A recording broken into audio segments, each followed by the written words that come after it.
London একটি শান্ত শহর, কিন্তু তারপরেও এখানে কোনো শান্তি নেই। তার কারণ এখানে রয়েছে বিখ্যাত একটি গ্যাং, আর তার লিডার হলো মাইকেল। সে নিজেকে বলে সে এক ব্ল্যাক রবিনহুড, কিন্তু অ্যাকচুয়ালি এটি সম্পূর্ণ মিথ্যা। সে এক নম্বরের ক্রিমিনাল। সে ড্রাগস বিক্রি করে, মুক্তিপণের জন্য মানুষকে কিডন্যাপ করে, এমনকি প্রস্টিটিউটের বিজনেসও করে। এই শহরে এমন কোনো নোংরা কাজ নেই যা সে করে না। তার কারণে বহু ধনী, প্রভাবশালী, উচ্চবর্ণের মানুষ ধ্বংস হয়ে গিয়েছে। সাধারণ মানুষও ক্ষতিগ্রস্ত হয়েছে। তার অনেক আগেই জেলে যাওয়ার কথা ছিল, কিন্তু সে এখনও বাইরে। তার একটি কারণ রয়েছে।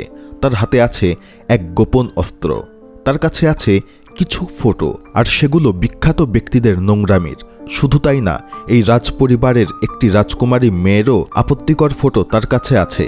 এই ছবিগুলো প্রকাশ পেলে রাজবংশের মান সম্মান একদম লুটিয়ে যাবে।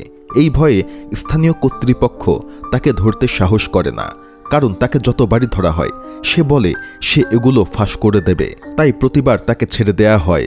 আর এই ছবির জোরেই সে দিনের পর দিন আরও বেপরোয়া হয়ে উঠেছে। অবশেষে সরকার একটি সিদ্ধান্ত নেয়, গোপনে MI5 এই সমস্যার সমাধান করবে। অ্যাকচুয়ালি MI5 হলো গোয়েন্দা সংস্থা, কিন্তু কোনোভাবেই তাদের নাম সামনে আসা যাবে না। যা করতে হবে সবই গোপনে। MI5 তদন্ত করে নিশ্চিত হতে পারে মাইকেল সেই ছবিগুলো নিজের কাছে রাখেনি, সেগুলো লয়েডস ব্যাংকের একটি লকারে লুকিয়ে রেখেছে। মিশনের পুরো দায়িত্ব দেয়া হয় টিমকে। যে কোনো মূল্যে তাকে এই ফটো উদ্ধার করতে হবে, কিন্তু কোনোভাবেই MI5 এর নাম জড়ানো যাবে না। ঠিক তখনই বিভাগের আরেক এজেন্ট ইংরেড প্রথম চাল চালে। সে ব্যবহার করে হানি ট্র্যাপ, প্রেমের ফাঁদ। সে মাইকেলের বোনকে পটিয়ে ফেলে আর তারপর তার পরিবারে প্রবেশ করে। আর এরই মধ্য দিয়ে সে পৌঁছে যায় মাইকেলের ভাই হকির কাছ পর্যন্ত। আর এখান থেকেই সে জানতে পারে অনেক অমূল্য তথ্য।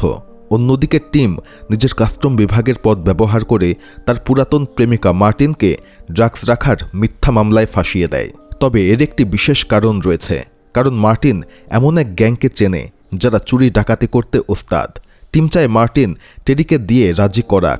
যদি টেরি তাদের জন্য কাজ করে, তাহলে তাকে এমন লোকদের সাথে যুক্ত করা হবে যারা ব্যাংকের লকার থেকে ছবিগুলো চুরি করতে পারবে।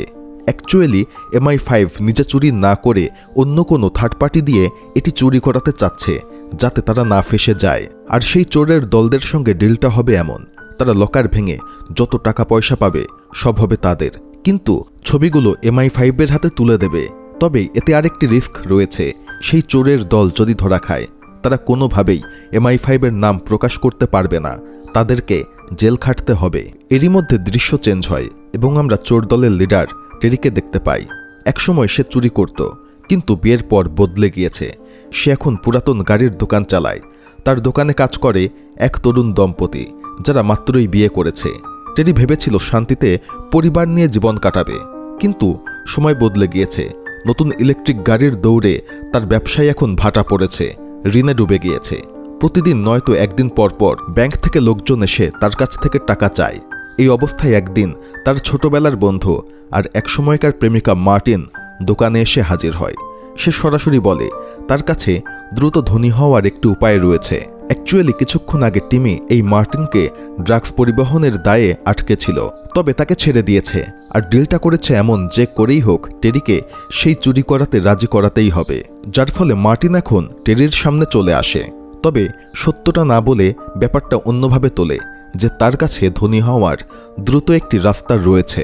মার্টিন জানায় সে তার বয়ফ্রেন্ডের কাছ থেকে জানতে পেরেছে লয়েডস ব্যাংকের পাশে দিয়ে একটি মেট্রো রেলের কাজ চলবে, যার ফলে 7 দিন যাবৎ সেই ব্যাংকের অ্যালার্ম সিস্টেম অফ থাকবে।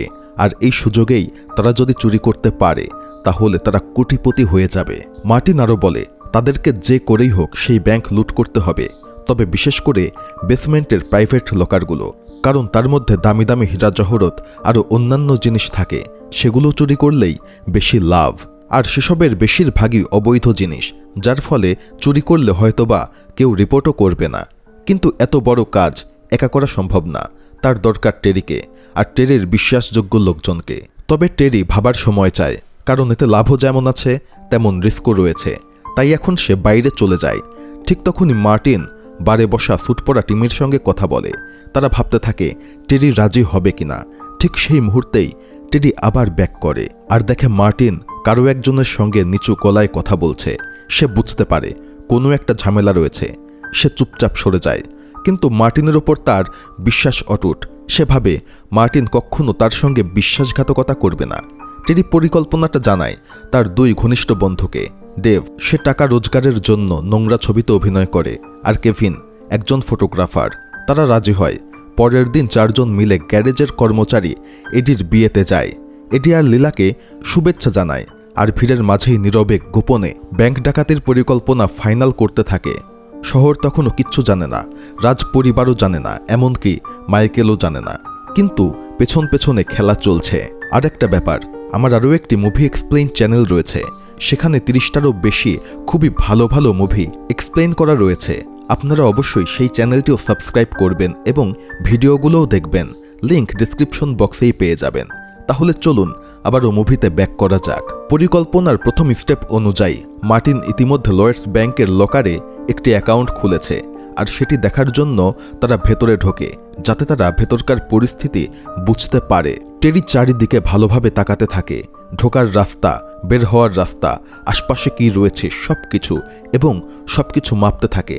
এদিকে বাইরে ডেভার কেভিন অভিনয় করছে পর্যটকের, হাতে ক্যামেরা, মুখে হাসি, আর লেন্সে বন্দী হচ্ছে ব্যাংকের প্রত্যেকটা কোণা। ঠিক তখনই ডেভের চোখ পড়ে এক চেনা মুখ, লো ভোগেল। সে তার পুরাতন বস, একসময় যার সাথে কাজ করেছিল। ভবিষ্যতে এই মানুষটি হয়ে উঠবে পুরো ঘটনার এক গুরুত্বপূর্ণ চরিত্র। লো ভোগেলেরও ছিল লয়েডস ব্যাংকেই একটি লকার, কিন্তু সে ডেভকে চিনতে পারেনি। ডেভ তাকে অভিনন্দন জানিয়ে সেখান থেকে চলে আসে। এখনও সে জানে না তার জীবনও শিগগিরই জড়িয়ে যাবে এক বিপজ্জনক খেলায়। 4 জন একত্রিত হয়। এখন পর্যন্ত পাওয়া সকল তথ্য তারা বিশ্লেষণ করে। ব্যাংকের পাশে ছিল একটি ফ্রাইড চিকেনের দোকান, তার ঠিক পাশেই একটি লেদার গুডসের দোকান। বিক্রির জন্য ঝুলছিল বোর্ড। সবথেকে গুরুত্বপূর্ণ বিষয়, ওই দোকানের বেসমেন্টের পেছনের দরজা সরাসরি যুক্ত ছিল ভবনের আন্ডারগ্রাউন্ড পার্কিংয়ের সঙ্গে। তারা প্ল্যান করে ফেলে লেদার দোকানের বেসমেন্ট থেকে একটি সুড়ঙ্গ খোঁড়া হবে সোজা ব্যাংকের বেসমেন্ট পর্যন্ত। ভল্টে পৌঁছে গহনা, সোনা, হীরা যা পাওয়া যাবে সব নিয়ে নেবে। তারপর একই বেসমেন্টের পেছনের দরজা দিয়ে গাড়িতে উঠে অদৃশ্য হয়ে যাবে। কিন্তু এমন কাজের জন্য দরকার বেশ কিছু এক্সপার্ট। টেরি ডেকে আনে তার বন্ধু বম্বস। মেশিন আর নির্মাণ কাজে সে অত্যন্ত দক্ষ। সুড়ঙ্গ খোঁড়ার দায়িত্ব তার। আর শেষে যুক্ত হয় আরেকজন, এক চালক নাম ঠগ। সবাই তাকে চেনে কর্নেল নামে। সবসময় ভদ্রলোকের পোশাক পরে, শুদ্ধ ইংরেজিতে কথা বলে। তাকে দেখেও কেউ বুঝতেই পারবে না সে একজন বাটপার। কিন্তু বিপদের মুহূর্তে সে মাথা ঠান্ডা রাখতে পারে, যার ফলে তাদেরকে বাঁচাতেও পারবে। এখন টেরির দল মোটামুটি সম্পূর্ণ। কাজ শুরু করার আগে টেরি তার স্ত্রী ভিনিকে নিয়ে যায় এক রেস্টুরেন্টে ক্যান্ডেল লাইট ডিনারে। আর টেরি এখন ভিনাকে বলে সে কিছুদিনের জন্য পরিবার থেকে দূরে থাকবে। সে চায় না ভিনি তাকে বেশি প্রশ্ন করুক, কারণ সে তাকে মিথ্যা বলতে চায় না।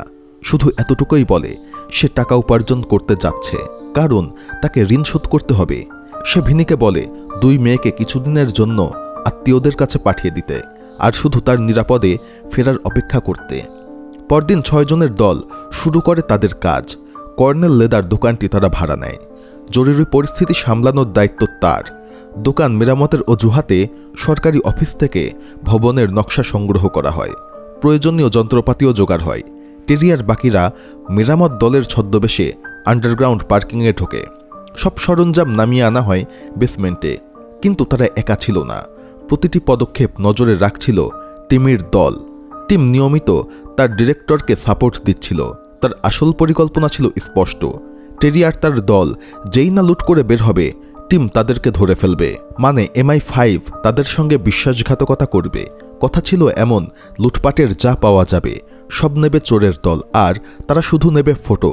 কিন্তু এই ঘটনাটা শুধুমাত্র জানে মার্টিন, আর মার্টিন এটি কাউকে বলেনি। সে টেরির কাছ থেকে এটি লুকিয়ে রেখেছে। MI5 চোরদের উপরেও বাটপারি করার পরিকল্পনা করে। টেরির দল ঠিক করেছিল সোমবার সকাল ব্যাংক খোলার আগেই সবকিছু শেষ করবে। সুড়ঙ্গ যত গভীর হচ্ছিল, শব্দও তত বাড়ছিল। মাটির নিচে যন্ত্রের বিকট আওয়াজ পাশের ফ্রাইড চিকেন দোকানের কাজে বাধা দিচ্ছিল। তাই সে পুলিশে অভিযোগ করে। কিছুক্ষণের মধ্যেই পুলিশ চলে আসে। দরজায় নক করে। ভেতরের সবাই মুহূর্তের মধ্যে ভয়ে অস্থির হয়ে যায়। সবাই কাজ করা বন্ধ করে। কিন্তু তখনই মাথা ঠান্ডা কর্নেল সে শান্তভাবে এগিয়ে যায়। সে এমনভাবে পরিস্থিতি হ্যান্ডেল করে যেন কিছুই হয়নি। পুলিশ কিচ্ছু বুঝতে পারে না, শুধুমাত্র ওয়ার্নিং দিয়ে সেখান থেকে চলে যায়। কিন্তু এখন স্পষ্ট বাইরে তাদের নজরদারি করার লোক লাগবে।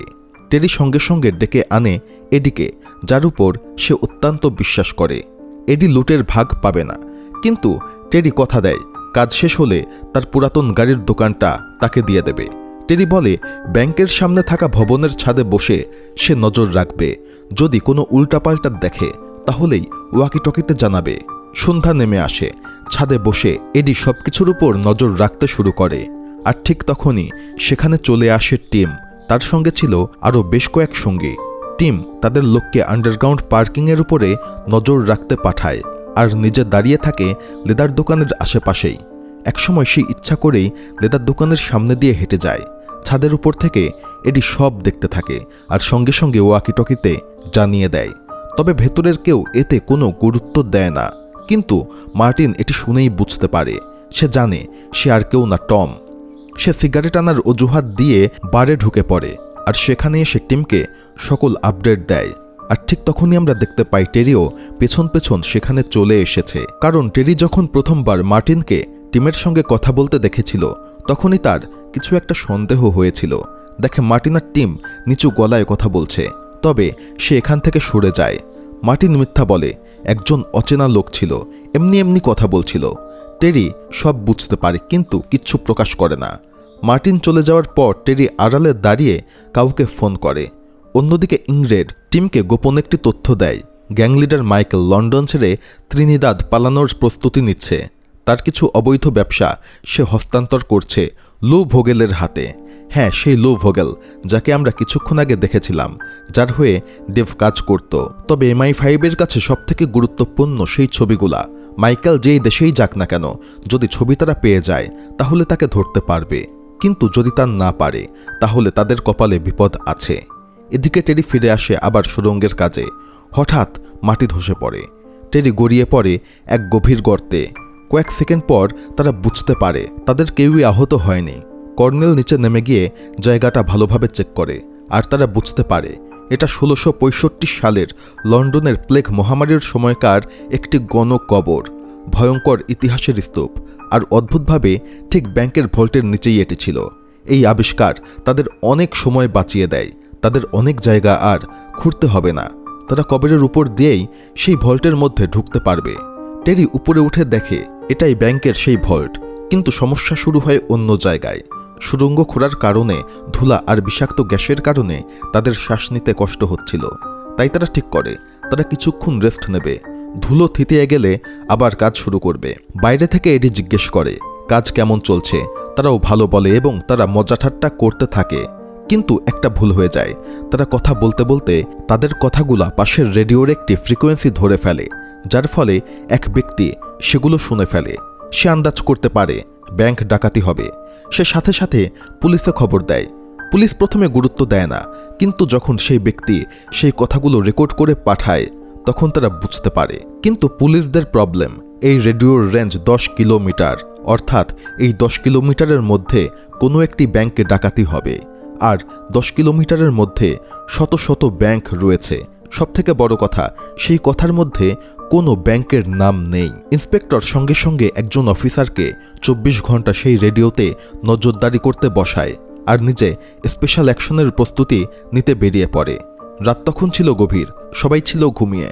ঠিক সেই সময় মার্টিন একা চুপচাপ ভল্টে ঢুকে পড়ে। টিম তাকে নির্দেশ দিয়েছিল লকার নাম্বার 118 খুঁজে বের করতে। সে তাকাচ্ছিল একটার পর একটা লকারে। হঠাৎ পেছন থেকে একটি শব্দ হয়। টেরি। সে মার্টিনের পেছনেই এসেছিল। মার্টিন চমকে ওঠে। এখন টেরির মনে সন্দেহ ধরে মার্টিন হয়তো কিছু একটা লুকাচ্ছে, কিন্তু সে প্রকাশ করে না। আর এরই মধ্যে তারা তীব্র উত্তেজনায় ইন্টিমেট হয়। ভোর হতেই শহর জুড়ে পুলিশ ভ্যান ছুটে আসে। দল ভাগ হয়ে প্রত্যেকটা ব্যাংক চেক করতে থাকে। অন্যদিকে টেরি আর তার দল রেস্ট নেয়ার পর আবারও কাজ শুরু করে। ভল্টে ঢুকে একের পর এক লকার ভাঙতে শুরু করে। তারা একে একে হিরে জহরত, নোটের বান্ডিল সব বের করতে থাকে। কিন্তু মার্টিনের চোখ শুধুমাত্র 118 নম্বর লকারে। কিন্তু তার আগেই টেরি পৌঁছে যায় সেখানে। লকার খোলে, ভেতরে মাইকেলের সঙ্গে সম্পর্কিত অনেক ফাইল আর রাজকুমারী মার্গারেটের আপত্তিকর কিছু ছবি। এখন সে স্পষ্ট বুঝতে পারে মার্টিন তার কাছ থেকে কি লুকাচ্ছিল। টেরি বুঝে যায় এই বক্স তাদের বিরাট বড় বিপদ আনতে পারে, কিন্তু সে চুপ থাকে, কারণ তার বাকি সঙ্গীরা এটাকে স্বাভাবিকভাবে নেবে না। তারা অত্যন্ত রেগে যাবে, সেই সাথে পুরো প্ল্যান ভেস্তে যাবে। ঠিক সেই মুহূর্তে দুটি পুলিশ গাড়ি এসে দাঁড়ায় সেই ব্যাংকের সামনে। ছাদের উপর বসে থাকা এডি মুহূর্তের মধ্যেই ওয়াকি টকিতে খবর দেয়। একই সময় রেডিও মনিটর করা অফিসার সেই খবরও শুনতে পারে। রিপোর্ট যায় ইন্সপেক্টরের কাছে, কিন্তু সমস্যা এখনও রয়ে গিয়েছে। পুরো শহরে ডজনখানেক ব্যাংকের সামনে পুলিশের গাড়ি দাঁড়ানো। ওয়াকিটকির আসল গাড়ি কোনটা সেটা বোঝা প্রায় অসম্ভব। ব্যাংক ম্যানেজার পুলিশের সাথে দরজা খুলে ভেতরে ঢোকে। তারা নেমে যায় বেসমেন্টে, দেখে ভোল্টের দরজা সবই অক্ষত, সবই বাইরে থেকে সুরক্ষিত।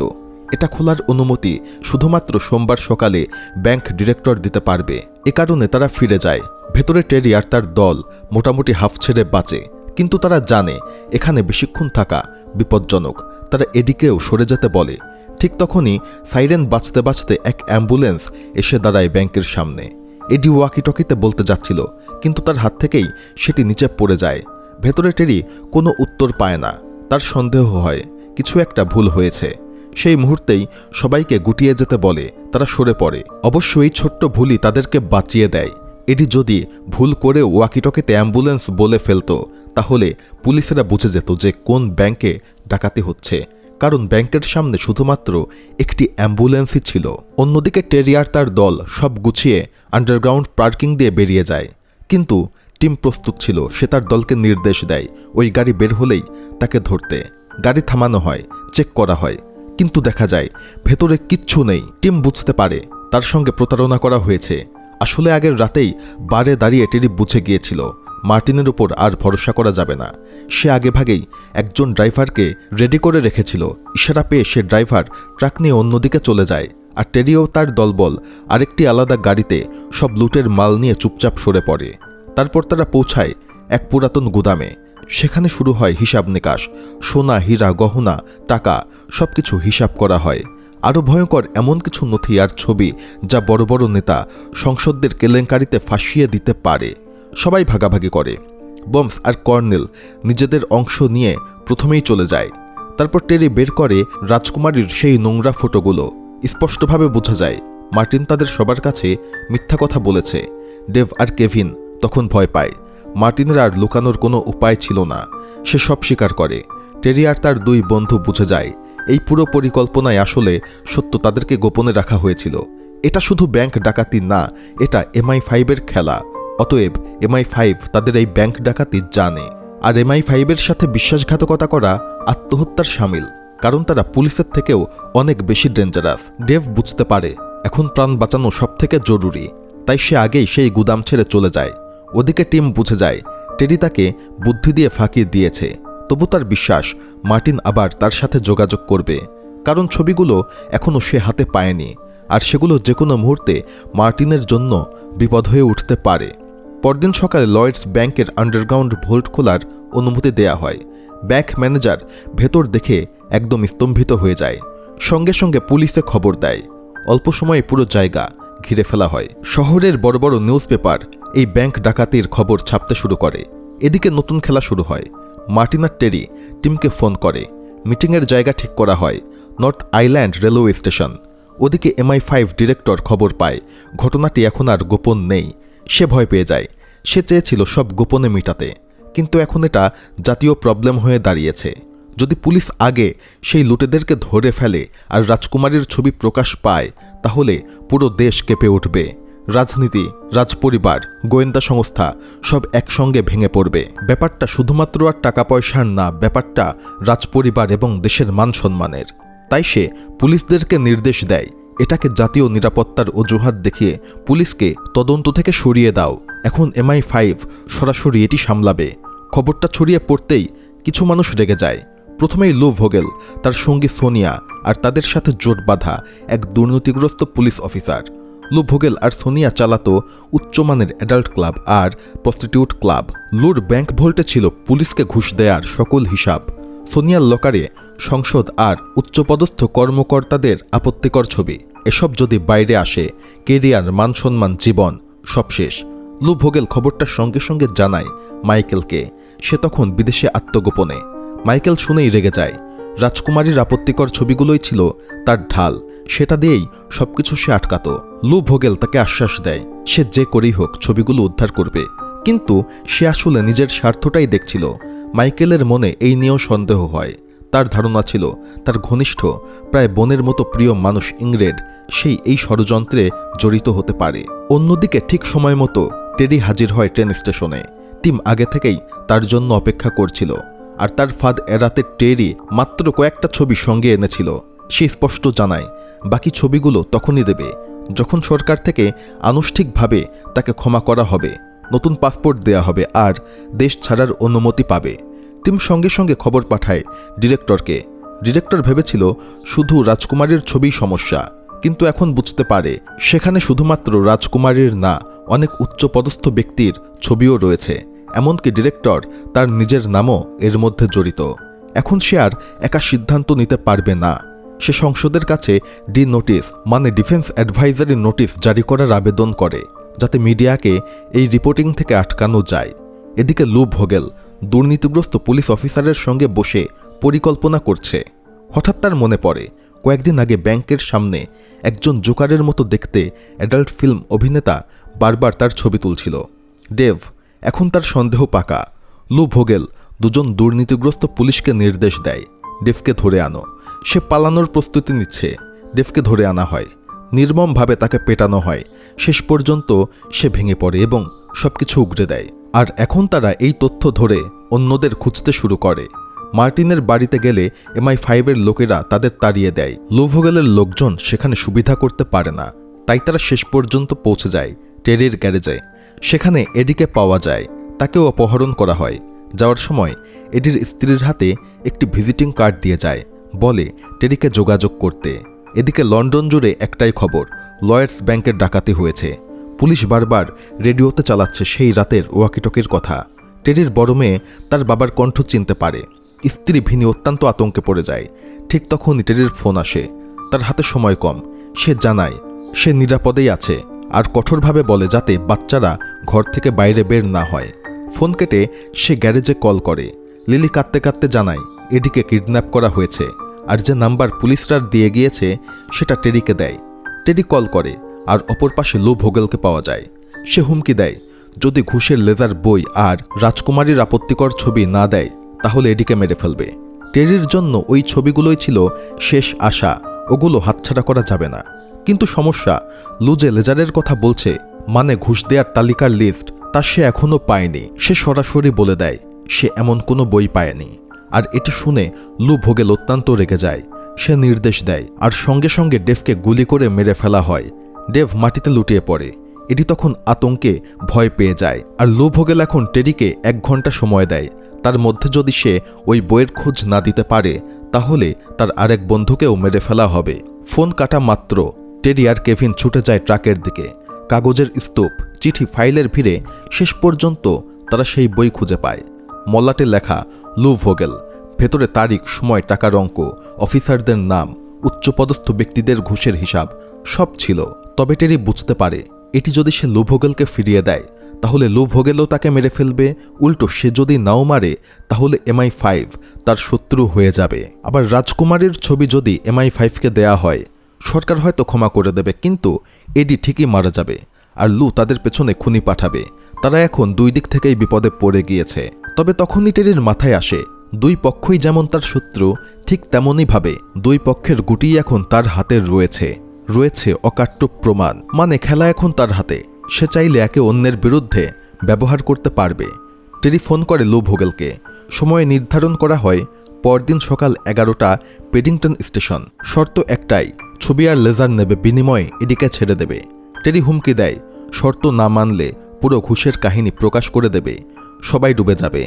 লু ভোগেলের সবথেকে বড় ভয় জীবনভর জেল। সে রাজি হয়। এর মধ্যে ডাকাতির পর আগে বেরিয়ে যাওয়া বম্বস আর কর্নেলকে অজ্ঞাত লোকরা হত্যা করে। অন্যদিকে টেরি পাসপোর্টের জন্য নিজের, কেভিন আর মার্টিনের ছবি নিয়ে আবার টিমের সাথে দেখা করে। টিম জানায় লর্ড মাউন্টব্যাটেন নিজে এই ব্যাপার সামলাবে। টেরি শর্ত পুনরায় জানায়, চুক্তি হবে সকাল 11টায়, সেই প্যাডিংটন স্টেশনেই। এদিকে মাইকেল জেনে গিয়েছে ইংরেড আসলে MI5-এর গুপ্তচর।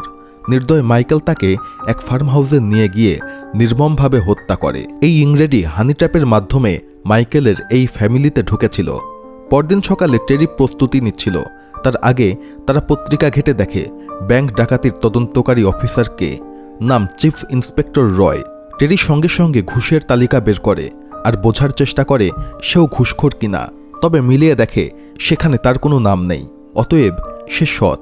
টেরি লেজারের একটি পৃষ্ঠা ছিঁড়ে কেভিনকে দেয়। কেভিন সরাসরি চিফ ইন্সপেক্টর রয়ের কাছে গিয়ে সব খুলে বলে, আর বলে সম্পূর্ণ লিস্ট পেতে হলে সকাল 11টায় পেডিংটন স্টেশনে আসতে হবে। সেখানে দুর্নীতিগ্রস্ত অফিসারদেরকে হাতে নাতে ধরা যাবে। মানে টেরি বুদ্ধি করে একই জায়গাতে 3 দলকেই ডেকেছে। 1, শয়তান দল লু ভোগেলের, MI5 গোয়েন্দা বাহিনী আর পুলিশের দল। যাই হোক, সেই দেখা করার সময় চলে আসে। প্রত্যেকে সেই স্টেশনে পৌঁছে যায়। টেরি আর মার্টিন আলাদা হয়ে যায়। টিম আগে থেকেই সেখানে ছিল। কিছুক্ষণের মধ্যে লর্ড মাউন্টব্যাটেনও সেখানে চলে আসে। এদিকে টেরি লু ভোগেলের জন্য অপেক্ষা করছিল। কিছুক্ষণের মধ্যেই লু ভোগেল এডিকে নিয়ে হাজির হয়। কিন্তু হঠাৎ দুর্নীতিগ্রস্ত অফিসাররা দেখতে পায় স্টেশনে MI5-এর এজেন্ট রয়েছে। তাই তারা এখন ভয়ে সেখান থেকে এডিকে নিয়ে পেছাতে শুরু করে। টেরি দেখে এডিকে আবার সরিয়ে নেওয়া হচ্ছে।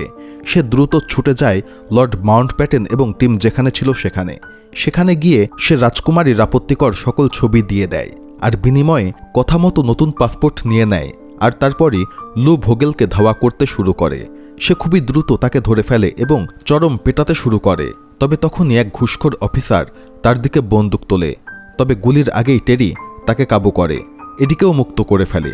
ঠিক সেই সময় ইন্সপেক্টর রয় তার দলবল নিয়ে চলে আসে। সকল অপরাধীকে গ্রেপ্তার করা হয়। শুধু তাই না, টেরি আর তার দলবলকেও গ্রেপ্তার করা হয়। তাদেরকেও ব্যাংক ডাকাতির জন্য শাস্তি দেয়া হতো। কিন্তু তখনই চলে আসে টিম। তার হাতে ছিল লর্ড মাউন্টব্যাটেনের মাফিন নামা। সে সঙ্গে সঙ্গে টেরি আর তার দলবলকে ছাড়িয়ে নেয়। টেরি তার কথা রাখে। সে লু ভোগেলের ঘুষের লেজার বই ইন্সপেক্টর রয়ের হাতে তুলে দেয়। MI5 রাজকুমারীর ছবি পেয়ে যায়। আর কোনো ভয় তাদের নেই। তারা সরাসরি ত্রিনিদাদে মাইকেলের বাড়িতে অভিযান চালায়। মাইকেলকে তারা গ্রেপ্তার করে। ফার্ম হাউসের কোণে ইংরেডের লাশ উদ্ধার করা হয়। অবশেষে 1975 সালে মাইকেল তার বহু অপরাধের দায়ে ফাঁসিতে ঝোলে। আর এরই মধ্য দিয়ে মুভিটি এখানে শেষ হয়ে যায়। ভিডিওটি ভালো লেগে থাকলে অবশ্যই চ্যানেলটি সাবস্ক্রাইব করবেন। ধন্যবাদ।